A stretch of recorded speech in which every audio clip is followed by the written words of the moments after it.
পোনপ্ৰথমেই আপোনালোক আটাইকে ধন্যবাদ জনাইছোঁ। আমি প্ৰতিটো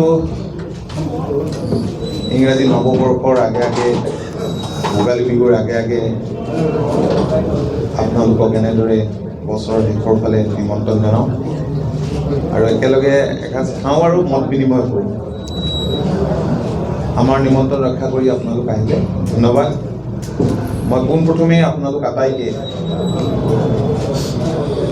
ইংৰাজী নতুন বছৰৰ শুভেচ্ছা জনাইছোঁ। নতুন বছৰটো আপোনালোক আটাইৰে শুভ হওক। সংবাদ মাধ্যম গণতন্ত্ৰৰ চতুৰ্থ স্তম্ভ আপোনালোকে সদায়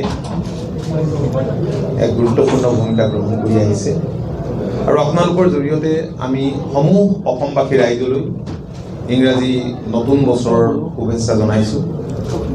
নতুন বছৰটো প্ৰতিটো পৰিয়াল প্ৰত্যেকজন ব্যক্তিৰে শুভ হওক, সুখৰ হওক, সমৃদ্ধিৰ হওক, হাঁহি আৰু আনন্দৰ হওক, তাকে কামনা কৰিছোঁ।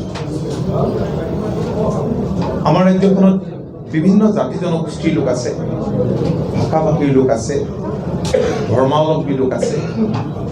সকলোৰে মাজত ভাতৃত্ববোধৰ এনাজৰীডাল নতুন বছৰটোত মজবুত হওক, অধিক মজবুত হওক, আমি তাকে কামনা কৰিছোঁ। 2026 বৰ্ষটো ৰাজ্যবাসীৰ বাবে আৰু বিশেষকৈ আমাৰ দলৰ বাবেও এক গুৰুত্বপূৰ্ণ বছৰ। এইকাৰণেই যে 2026 বৰ্ষৰ আৰম্ভণিতেই বুলি ক'ব লাগিব, কাৰণ আমি ধৰি লৈছোঁ যে মাৰ্চ মাহত নিৰ্বাচন অনুষ্ঠিত হ'ব।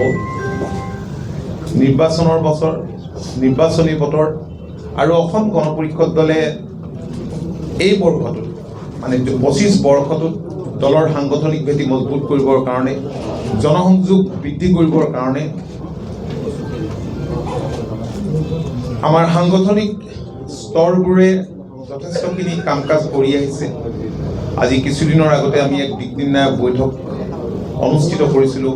বৈঠকত লোৱা সিদ্ধান্তবোৰো সঠিকভাৱে কাৰ্যকৰী কৰিবলৈ দলৰ প্ৰতিজন সৈনিকে আন্তৰিকতাৰে কাম কৰিছে। মই দলৰ কৰ্মকৰ্তাসকলকো আন্তৰিক শুভেচ্ছা জনাইছোঁ আপোনালোকৰ জৰিয়তেই। মই কৈছিলোঁ যে অসম গণ পৰিষদ দলৰ যিবোৰ সমষ্টিত শিপা আছে,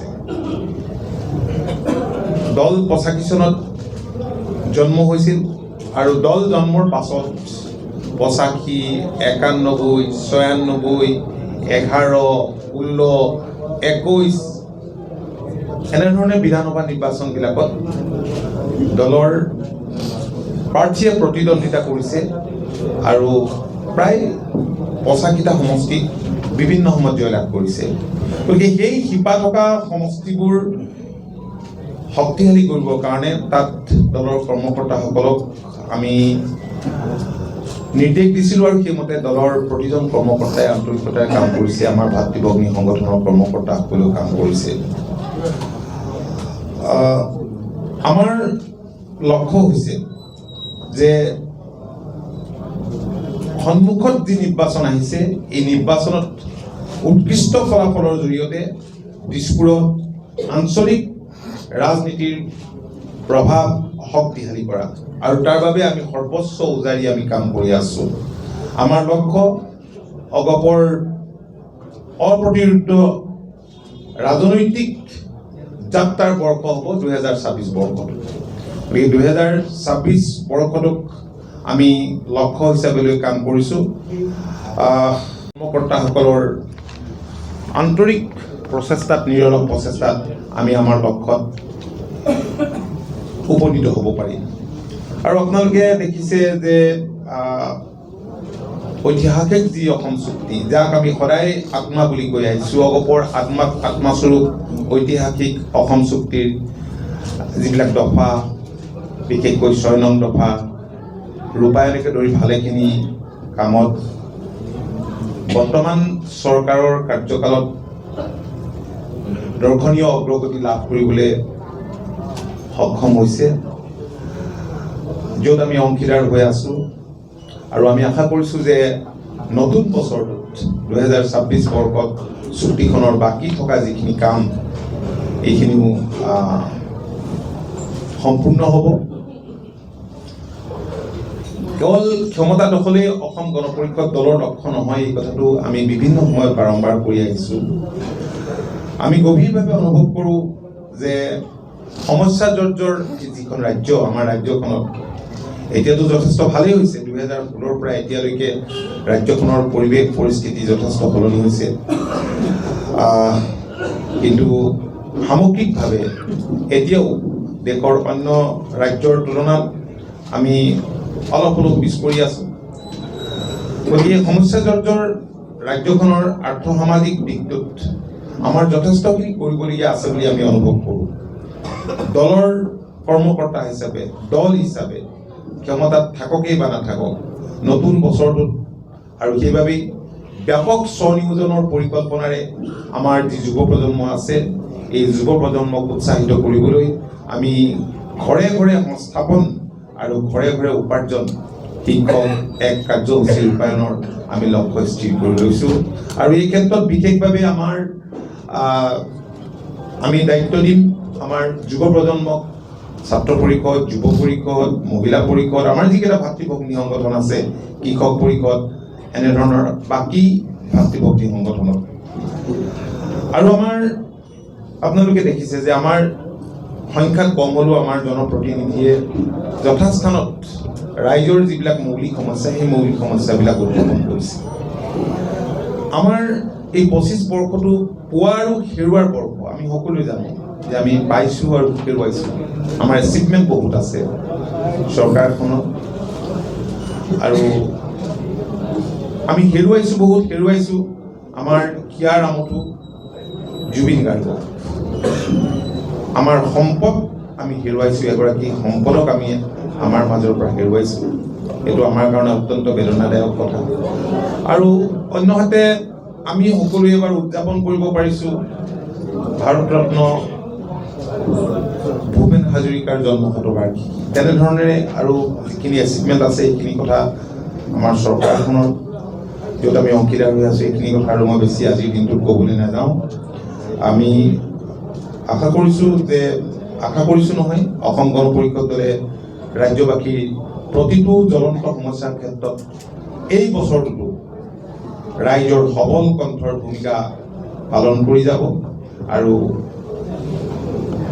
আমি এই উপখনত ৰাইজক এই প্ৰতিশ্ৰুতি দোহাৰিলোঁ। নতুন বছৰটোত আমি সমূহ অসমবাসীৰ পৰা আশীৰ্বাদ আৰু আমি সহযোগিতা কামনা কৰিছোঁ। শ্বহীদ এখন স্মাৰক উদ্যান গঢ় লৈ উঠিছে, য'ত 860গৰাকী শ্বহীদৰ স্মৃতি যুগমীয়া কৰিবৰ কাৰণে নিৰ্মাণ কৰা হৈছে। আৰু শ্ৰদ্ধাঞ্জলি জনোৱাৰ এটা ঠাই আজি ৰাইজে, জনসাধাৰণে লাভ কৰিছে। গতিকে বহুখিনি কাম আপোনালোকে দেখিছে যে আমাৰ চৰকাৰখনে, মাননীয় মুখ্যমন্ত্ৰীয়ে তেওঁৰ অধ্যক্ষতাত হোৱা যিখন লখিমপুৰৰ সভা, সেই সভাখনত চুক্তিৰ মূল যিটো দফা ক্লজ 6ৰ সম্পৰ্কত কেতবোৰ গুৰুত্বপূৰ্ণ সিদ্ধান্ত গ্ৰহণ কৰিছিল। আৰু এইখিনি কাৰ্যকৰী কৰিবৰ কাৰণে ৰাজ্য চৰকাৰে কৰিব পৰা কামখিনি কৰিবলৈ মই ডিটেইলছত যাব বিচৰা নাই, ব্যৱস্থা হৈছে। যৌথভাৱে যিখিনি কাম কৰিব লাগে সেইখিনি ক্ষেত্ৰতো ব্যৱস্থা হৈছে। আৰু ভাৰত চৰকাৰে কৰিবলগীয়া যিকেইটা ৰিকমেণ্ডেশ্যন আছিল সেইকেইটাৰ ক্ষেত্ৰতো যথেষ্টখিনি অগ্ৰগতি লাভ কৰিছে। গতিকে আজি বহুতেই অসম গণ পৰিষদ দলক প্ৰশ্ন কৰে, অসম গণ পৰিষদ দল যেতিয়া ক্ষমতাত আছিল, উন্নয়নৰ ধাৰাটো সেই সময়তে আৰম্ভ হৈছিল। দীঘলীয়া কংগ্ৰেছ শাসনৰ অন্তত অসম গণ পৰিষদ দলৰ চৰকাৰ যেতিয়া হৈছিল, তেতিয়াতো বহুত কাম হৈছিল, বহুতখিনি কাম হৈছিল। আজি শংকৰদেৱ কলাক্ষেত্ৰই বোলক, নুমলীগড় ৰিফাইনেৰীয়ে বোলক, আজি বহুখিনি কাম সেই সময়ত আৰম্ভ হৈছিল। IIT বোলক, এইবিলাক আৰম্ভ হৈছিল চুক্তিৰ অন্যান্য দফা। কিন্তু মূল জগৰীয়া কৰে ক'ত অসম গণ পৰিষদ দল, যে 90-10ৰ কথাটোতো আছেই, যাৰ বাবে ৰাজ্যখন চলিব পৰা অৱস্থা এটা হৈছিল। 90% গ্ৰাণ্ট, 10% ঋণৰ কথাটো কৰে যে অসম গণ পৰিষদ চৰকাৰ থাকোঁতে মূল ইছ্যুটোৰ ক্ষেত্ৰত কি কৰিলে। কাৰণ এখন ইলেক্টেড গভৰ্ণমেণ্ট নহ'লেও ৰাষ্ট্ৰপতি শাসনতো ডেভেলপমেণ্টৰ কাম কাজবিলাক গতানুগতিকভাৱে চৰকাৰে কৰি থাকিব পাৰে, কিন্তু মূল ইছ্যুটোৰ ক্ষেত্ৰত যিটো ইছ্যুৱে অসমৰ খিলঞ্জীয়াক শংকিত কৰিছিল, যাৰ বাবে অসমৰ বিভিন্ন শ্ৰেণীৰ জনসাধাৰণে অসম আন্দোলনটোত অংশ লৈছিল। আৰু এই অসম যে আন্দোলন কৰিবলগীয়া হ'ল, তাৰ কাৰণে মূল জগৰীয়া হৈছে কংগ্ৰেছ। গতিকে শত্ৰুকোণ মৃত্যুকোণ আমি আইডেণ্টিফাই কৰিছোঁ আৰু সেইমতে আমি আগবাঢ়িছোঁ। আমি কথা বতৰা হ'ম, আনুষ্ঠানিক কথা বতৰা হ'ব, তাৰপিছতে আমি আপোনালোকক জনামেই নহয়, আপোনালোকে ভালকৈ দি থাকিব পাৰিব আৰু ধাৰণাৰ ওপৰত খালি লিখি নাথাকিব আৰু। দলৰ প্ৰতি সদিচ্ছা আছে বাবেই প্ৰতিষ্ঠা দিৱসৰ দিনটো তেখেত দলৰ কাৰ্যালয়লৈকে আহিছে আৰু আমি তেখেতক সন্মান যাচিছোঁ। তেখেতৰ ইচ্ছাৰ কথা সদৰি কৰিছে, গতিকে আমি কোনো এটা বিষয় সম্পৰ্কত সিদ্ধান্ত লওঁতে, কাৰণ আমাৰ দলটোত আভ্যন্তৰীণ গণতন্ত্ৰ আছে। আজি দলৰ মই সভাপতি যদিও মই নিজকে এজন দলৰ কৰ্মী বুলি ভাবোঁ, কাৰণ দলে যিহেতু দায়িত্ব দিছে, আমি দলৰ মজিয়াত এই কথাবোৰ বিস্তৃতভাৱে আলোচনা কৰি আজিৰ পৰিস্থিতিত কেনেধৰণে আগবাঢ়ি গ'লে ভাল হয়, কিমান চিটত আমি প্ৰতিদ্বন্দ্বিতা কৰিলে ভাল হয়, এইখিনি অলপ বাস্তৱটোক অধ্যয়ন কৰি পেলাই আমি নিশ্চয় আগবাঢ়িব লাগিব। আমি হয় তেখেতৰ ইচ্ছাৰ প্ৰতি আমি সন্মান জনাওঁ। বৰ্তমান সময়ত আজি উত্তৰ পূৰ্বাঞ্চলতে যদি আপুনি চায়, আজি নেফিউ ৰিঅ' তেওঁলোকেওতো বিজেপিৰ লগত এলায়েন্সত আছে। আজি আটাইকেইখন আজি নাগালেণ্ড, মেঘালয়ত আছে, অন্ধ্ৰত আছে, বেলেগ বেলেগ ষ্টেটত আছে। মইতো ক'লোৱেই কি কাৰণে বৰ্তমান যিটো ৰাজনৈতিক পৰিস্থিতি, এনে পৰিস্থিতিত আমি এলায়েন্সত যাব লাগে। পৰস্পৰক কিয় প্ৰয়োজন হয়? মই নতুনকৈ আৰু বুৰঞ্জী নিলিখিম নহয়। সেই প্ৰশ্নটো মোক কিয় সোধে? মুখ্যমন্ত্ৰী ডাঙৰীয়া কোৱা কথাটো মুখ্যমন্ত্ৰী ডাঙৰীয়া কৰিব, কেশৱ মহন্ত ডাঙৰীয়া কোৱা কথাটো কেশৱ মহন্ত ডাঙৰীয়া কৰিব। মই যি কৈছো মোৰ কথাৰ ওপৰত আপোনালোকে যদি কিবা ক'ব খুজে, আপুনি যিমান ইয়াত নতুন মুখ দেখিছে, নতুন মুখ বহুত দেখিব, কাৰণ 2019-ৰ 21 নৱেম্বৰৰ দিনা আমি ছাত্ৰ পৰিষদৰ জন্ম দিছিলোঁ। এটা গেপ হৈছিল, পূৰ্বতে আমাৰ এটা ষ্টুডেণ্টছ উইং নাছিল। সচৰাচৰ সাধাৰণতে যিকোনো ৰাজনৈতিক দলৰ ষ্টুডেণ্টছ উইং এটা থাকে, সেইটো আমাৰ নাছিল। 2019-ত আমি জন্ম দিয়াৰ পিছত তেওঁলোকে যথেষ্ট অগ্ৰগতি লাভ কৰিছে। তেওঁলোকে অগ্ৰগতি লাভ কৰিছে বুলি এইকাৰণেই কৈছোঁ যে ৰাজ্যখনৰ প্ৰায় 200খন শিক্ষানুষ্ঠানত তেওঁলোকে ছাত্ৰ একতা সভাত প্ৰতিদ্বন্দ্বিতা কৰি বিভিন্ন পদত জয়লাভ কৰিবলৈ সক্ষম হৈছে। সেই সূত্ৰে ছাত্ৰ পৰিষদৰ জৰিয়তে অগণন নতুন প্ৰজন্মৰ ছাত্ৰ ছাত্ৰীক পাইছোঁ। যুৱ পৰিষদেও এনেকেবোৰ কাৰ্যসূচী লৈছে, কৰ্মসূচী লৈছে, তেওঁলোকৰ জৰিয়তে পাইছোঁ। কৃষক পৰিষদৰ জৰিয়তে আমি পাইছোঁ। গতিকে নতুন প্ৰজন্মৰ আমদানি আমি কৰিছোঁ। এতিয়া কথা হ'ল যে টিকেটটোৱেই, মইতো কৈছোৱেই যে অসম গণ পৰিষদ দলৰ লক্ষ্য কেৱল নিৰ্বাচনত জয়লাভ কৰাটোৱেই নহয়। আজি দলৰ প্ৰতিজন কৰ্মকৰ্তাই এই দলটোক সেৱাৰ মাধ্যম হিচাপে লৈছে।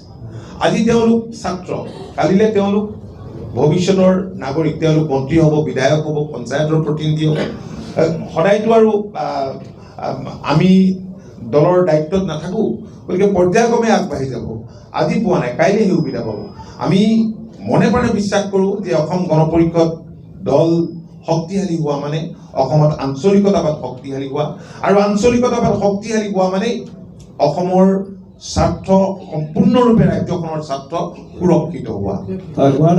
দফা সম্পৰ্কত ভাৰত চৰকাৰে ৰিটায়াৰ্ড জাষ্টিছ বিপ্লৱ শৰ্মা ডাঙৰীয়াৰ অধ্যক্ষতাত এখন কমিটি গঠন কৰিছিলে। সেই কমিটিয়ে গত চৰকাৰখনৰ দিনতেই ৰিকমেণ্ডেশ্যনৰ যিটো ফাইনেল কপি, ৰিকমেণ্ডেশ্যনখিনি ছাবমিট কৰিছিলে। কিন্তু এই চৰকাৰৰ দিনত ডক্টৰ হিমন্ত বিশ্ব শৰ্মা ডাঙৰীয়াৰ অধ্যক্ষতাত লখিমপুৰত যি আমাৰ কেবিনেট বৈঠক অনুষ্ঠিত হৈছিল, সেই কেবিনেট বৈঠকত বিস্তৃত আলোচনা হৈছিল। বিস্তৃত আলোচনাৰ অন্তত ঠিক কৰা হৈছিল যে কোনখিনি দফা ৰূপায়ণ যিহেতু কোনে কৰে এইটো স্পষ্ট হ'ল, তাৰপিছত কেনেকে এইখিনিক আগবঢ়াই লৈ যাব। আপোনালোকে জানে যে এখন চাব কমিটি মাননীয় মুখ্যমন্ত্ৰী ডাঙৰীয়াই গঠন কৰি দিছিল। মন্ত্ৰী গোটৰ সদস্যও আছিল, মই আছিলোঁ, আৰু দুগৰাকী সতীৰ্থ মন্ত্ৰী আছিল। সদৌখন ছাত্ৰ সন্থাৰ নেতৃবৃন্দ আছিল। চুক্তি ৰূপায়ণৰ ৰূপৰেখা প্ৰস্তুত কৰিবলৈ আৰু 6 নম্বৰ দফা সম্পৰ্কত প্ৰতিবেদন দিবৰ কাৰণে ইতিমধ্যে যিখন কমিটি, সেই কমিটিয়ে ৰিপৰ্ট ছাবমিট কৰিছে।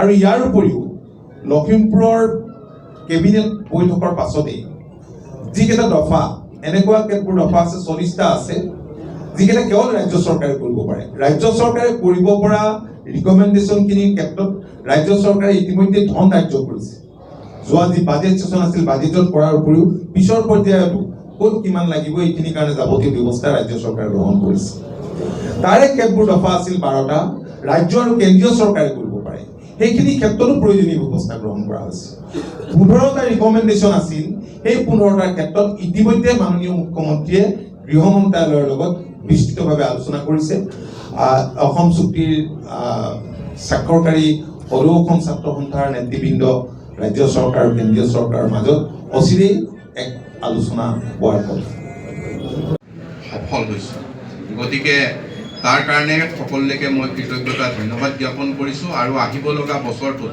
বাকীখিনি যিখিনি আছে সেইখিনি যাতে 26ত সভাপতিয়ে কোৱা ধৰণে মই পুনৰ কৈছোঁ যে আমি এইটো অপ্ৰতিৰোধ ৰাজনৈতিক যাত্ৰা হিচাপে অসম গণ পৰিষদে লৈছে আৰু ভৱিষ্যতৰ দিনত এই বাকী থকা কামখিনি আমি সফলভাৱে যাতে ৰূপায়ণ কৰিব পাৰোঁ আৰু সংবাদ মাধ্যমে আমাক প্ৰতিটো মুহূৰ্তত সঁচাকৈ ক'বলৈ গ'লে মই আন্তৰিকতাৰে কৈছোঁ যে আপোনালোকে আমাক সঁচাই সহযোগিতা আগবঢ়াই আহিছে এইটো কৃতজ্ঞ তাৰ কাৰণে আমি কৃতজ্ঞ আপোনালোকৰ ওচৰত আৰু ভৱিষ্যতৰ দিনতো আপোনালোকে এটা নিজৰ জাতীয় দল হিচাপে আমাক সেইখিনি মৰম চেনেহ দেখুৱাব সেইখিনি আপোনালোকৰ পৰা আশা কৰি মই ধন্যবাদ জনাইছোঁ যিকোনো খবৰ আৰু বিজ্ঞাপনৰ বাবে যোগাযোগ কৰক 7896121996